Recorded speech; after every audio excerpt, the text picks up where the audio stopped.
ladies and gentlemen, in this video we are going to be looking at NIO. This thing shed 14%, more than 14% just today. At times we are down over 18%. Majority of this stemming from the sell rating that came from Goldman Sachs. We also have Li Autos, another Chinese auto manufacturer that is wanting to come into the U.S. markets. May have taken some buyers out of the NIO market, or maybe gave them one more incentive to go ahead and sell their shares, as we are still well above the levels that we were trading at just a few months ago back in March. Now, I want to take a look at the stock chart really from March up until now and kind of talk through a few things that really led to how this chart formed.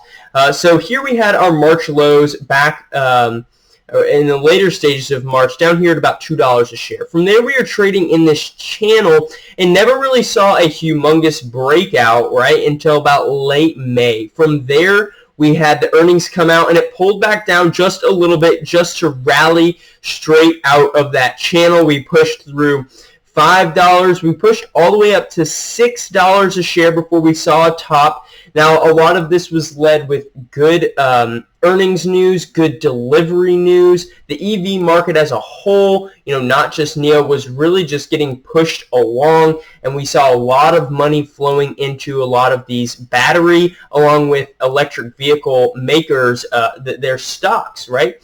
And along the way, we had Goldman Sachs go from a neutral rating to a buy rating with a target price of $6.40. This further fueled the acceleration to the upside. Eventually, we poked through $6 a share and then just kind of floated around for a few days before we once again hit the pavement running and made it all the way up here towards $8 a share. From there, we saw a bigger pullback, but keep in mind that $8 a share. We saw a pullback down here towards, once again, about $7 a share. And I want to go ahead and put in a target level there as it acted as a resistance and then a support 2 times. And really, that was the platform that we rallied off of to our all-time highs up here around 1650. So from there, we actually got a downgrade from a buy to a neutral position from Goldman Sachs, but they did raise their price target from $6.40 to $7 a share, and that was on June 24th. From there, the news of them having record deliveries really just sent the stock over the top and sent us from about $7 a share, doubling the stock price and making it all the way up here to $16.40 a share, which is an all-time high. And I can pull up the weekly chart, and that'll really show you what it was that we were seeing here. It was just a massive gap up over the past 2 to 3 weeks, and then this week we actually saw a bearish engulfing candle on the weekly time frame, which does not really look well for more long-term investors. This gives us an idea that, okay, we are able to set new highs, but then we are also able to break the lows of the previous week, and we closed very low on that candle as well. So this does not look like a good sign to me, but let's keep on digging, right? So here we're going to go on back to the 4-hour chart. And you can see we came up here, and at this point, it was purely greed. I think once we broke above $14 a share, which was right around our previous all-time high, this was all fueled by greed, and it was only a matter of time before we saw a pullback. It's only healthy, even if the fundamentals of the company are good.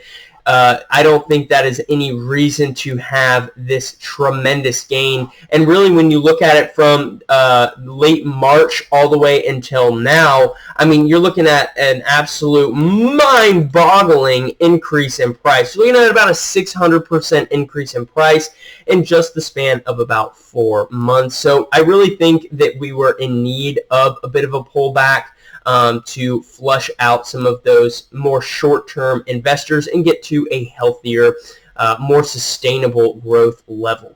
So now if we move into the more recent of the trading, we can start to see this decline. We hit our highs up here around 1650, and ever since then it has been a downward pattern, right? We had this blow off top and then we sold down that day, and if we move it into the hourly chart, we can see that even clearer, right? So here was our blow off top. We sold all the way down towards 1380. That was the level that I was looking at. That was the previous all-time high. When we blew through it the first time, I thought, okay, that's a bit exuberant. We're probably going to come back down, and sure enough, we did. What I didn't expect was for us to make another 2 pulls up and making new highs. So we had this big run all the way up here towards 1560, and then the next one to 1640. And on the way down, we bounced at 1380. We then bounced again down here around 13. We actually poked well below it, but we had a lot of buyers that stepped in. And then once we started breaking down these levels, it was really hard to regain any of that stamina, as there were really no buyers there. We came up so fast, we didn't really set a whole lot of good support levels. And so now we are sitting at kind of like our last lifeline before we could see another really big decrease in NIO's stock. So with that, you can kind of see we have this last support here at $11 a share, and you can actually see we closed right above it today. But intraday, we dipped all the way down towards $10.46 a share. So that was a little bit scary, because this is really just an air pocket. You can see that there was some pre-market trading in here that was in between $10 and $11, but really there wasn't much. So to see this thing actually hold up here at 11 was pretty shocking to me. But now, with that being said, be mindful if this does start to move back down, and those buyers that were there today, being Friday, come next week, if those buyers are no longer there and they are exhausted, you are going to see this thing quickly decline all the way down to 10, and most likely into the high 9s, if not down here into the low 9s, because there really isn't anything there.